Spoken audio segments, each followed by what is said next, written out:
నా డేలో మార్నింగ్ ఎలా స్టార్ట్ అవుతుంది అనేది నేను చూపిస్తున్నాను. పాల ప్యాకెట్ తీసి గిన్నెలో పోసి పెట్టుకున్నాక ఒక 10-15 మినిట్స్ ఆగితే ఫ్రిడ్జ్లోంచి తీస్తాను కదా, అది నార్మల్ కూల్లోకి వస్తుంది. అప్పుడు స్టవ్ మీద పెట్టుకుంటాను. ఈ లోపల మెంతిపిండి తాగేస్తాను కదా, ఒక హాఫ్ అన్ అవర్ గ్యాప్ ఇచ్చి కాఫీ అయితే తాగుతాను. ఇలా మెంతిపిండి తాగడం చాలా హెల్త్కి మంచిది. వేడి నీళ్ళు తాగడం కూడా హెల్త్కి మంచిది. ఎండాకాలం కానీ ఏ కాలమైనా సరే కొంచెమైనా అంటే హాఫ్ లీటర్ అయినా వేడి నీళ్ళు తాగితే మంచిది. ఇక నేను బ్రౌన్ షుగర్ డికాషన్లో వేసుకున్నాను. బ్రూ కాఫీ తాగే అలవాటు లేదు, అందుకని డికాషన్ అయితే డైలీ కంపల్సరీగా ఉంటుంది.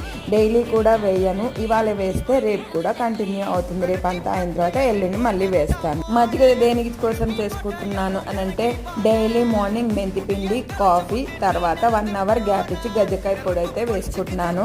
మరగడుపున వేసుకోవాలి కదా అని మీకు డౌట్ రావచ్చు, ఇలా కూడా వేసుకోవచ్చు. మన మజ్జిగతోటి గజ్జకాయ పొడితోటి నా డే స్టార్ట్ అవుతుంది.